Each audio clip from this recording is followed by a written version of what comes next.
We begin the news at this hour in southwest Nigeria, where the Trade Union Congress of Nigeria has threatened to ground activities in Lagos State on September 25 if the state government fails to lift the ban on activities of the Road Transport Employers Association of Nigeria in the state. TUC accused the state government of violating the constitution by disobeying the ruling of the Industrial Court, which had ordered reinstatement of the union since April 2023. In September 2022, Governor Babajide Sanwo-Olu had suspended all activities of the RTEAN over pockets of violence recorded in the state.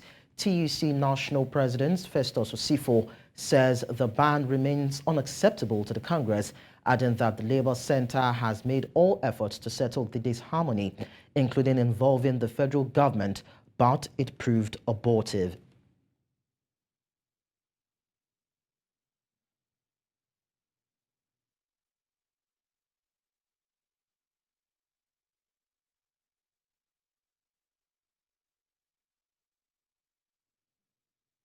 We now tell you that the Nigerian government, through the National Salaries, Wages and Income Commission, has approved the payment of a new percentage increment in salaries for academics and non-academic staff members of all its tertiary institutions across the country. This is as the percentage increment for junior staff members of tertiary institutions was raised from 23.5%, which was reviewed last year, to 25%. The increase cuts across levels as chief lecturers and professors will benefit from a 35% increment. This was contained in a letter tagged re-implementation of the 35% and 23.5% salary increment for staff of tertiary institutions, signed by the chairman, National Salaries, Incomes and Wages Commission, Ekpo Nta. The legal teams of Nigeria's President Bola Tinubu and the presidential candidate of the People's Democratic Party, Atiku Abubakar, will resume a legal battle over the president's Chicago academic records in the United States courts on Monday. The hearing came up again after the president's lawyers filed an emergency motion seeking a delay in the implementation of the self-effectuating order directing the CSU to comply with Atiku's subpoenas till Monday. Documents sought by the PDP candidate through his counsel, Angela Liu, include the record of admission and acceptance at the university, dates of attendance, including degrees, awards and honors attained by Bola Tinubu at the university.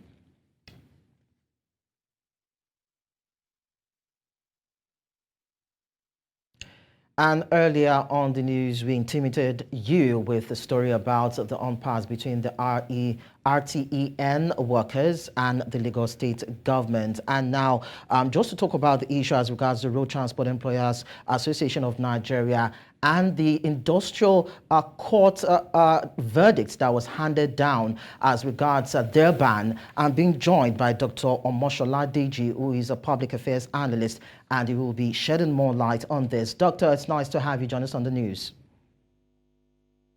Good afternoon. Thanks for having me. So what is your assessment of the current situation between the Trade Union Congress and the Lagos State government regarding the ban on the Road Transport Employers Association of Nigeria? And we might also need to look at the significance in terms of the issue and the context relating to labor relations and public affairs.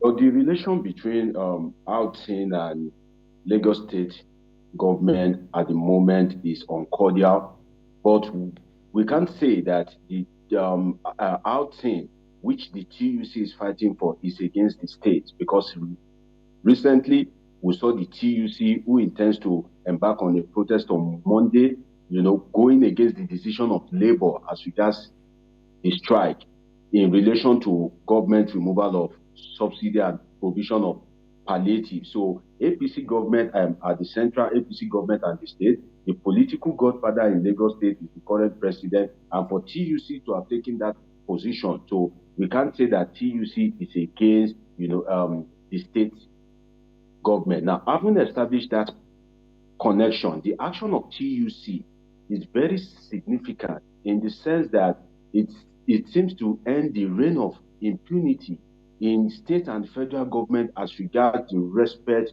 for the court and obedience to the orders of the court, whereby there is a judgment favoring the outing, but the Lagos State government had flagrantly disregarded the court order, and TUC, being the labor union that outing is part of, had decided to take on the state government by embarking on a protest.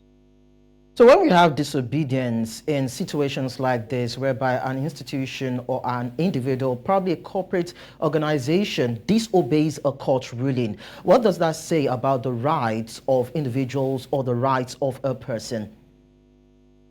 Well, what it says about the rights of the person is that, when a judgment is given, it is expected that in a constitutional democracy, that the government, having subjected itself to the dictates of the to the court process itself, would abide by the dictates of the court. But once that is not done, then it is a recipe for anarchy. But rather than embark on hello,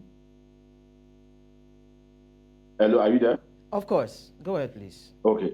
Rather than embark on systems of anarchy, the TUC has said, oh, we are going to protest to force government to obey the court. So it would have been better if the government had obeyed the court order to prevent the protest. But if government do not obey the court order, then you are giving the room, the liberty for the citizen or those affected to seek alternative. And in this case, the TUC and outing are saying they are going to embark on a protest. But it is not too late to save the day, because the Lagos State government can still make a pronouncement that, okay, we are going to abide by the court order, or they make a last-minute dialogue with TUC and outing for them to discontinue the scheduled protest.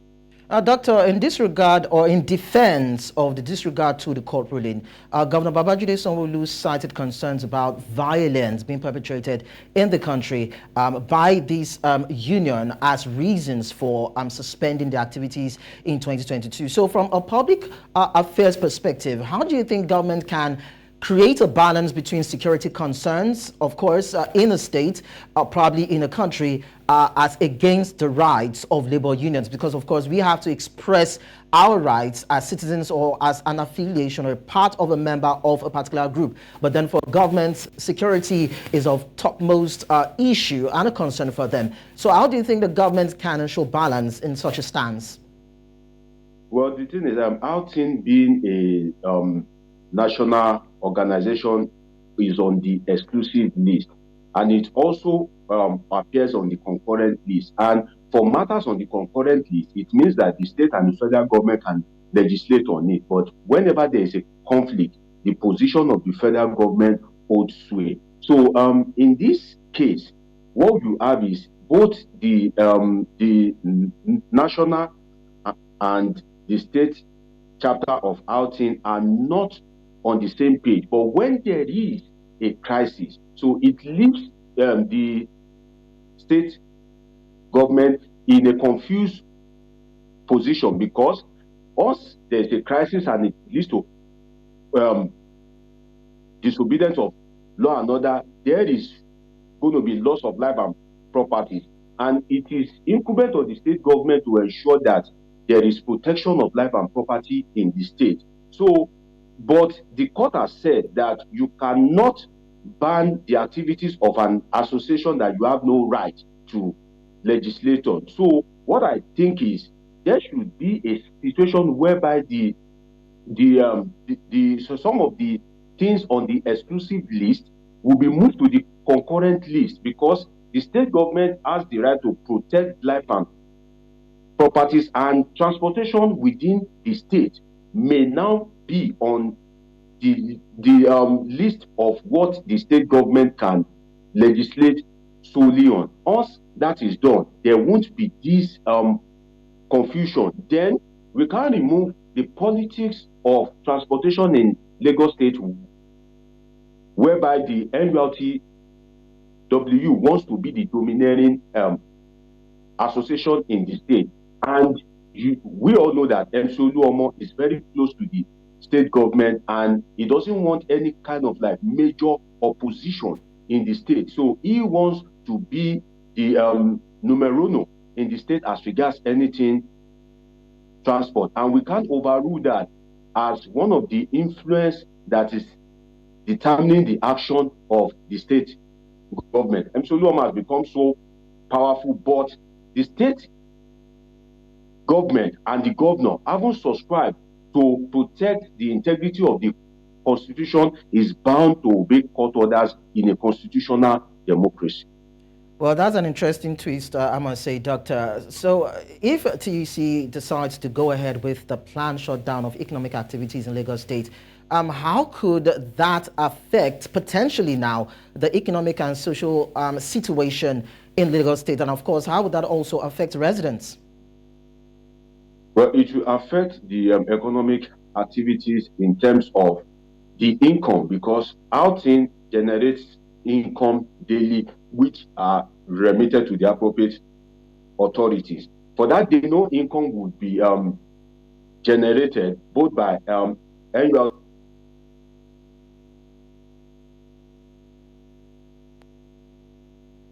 That Doctor, you might need to, no okay. income. Yeah, I needed to conclude on your summation. Okay, it will affect the generation of income. Then, if the protesters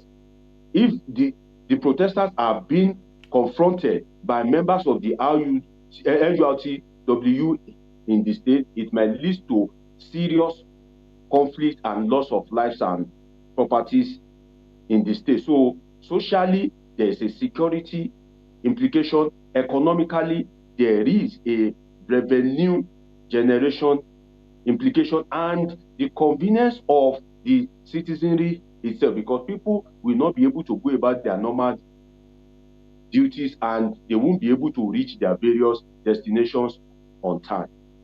Dr. Moshola Deji, thank you so much for talking to us. Thank you for having me. My pleasure.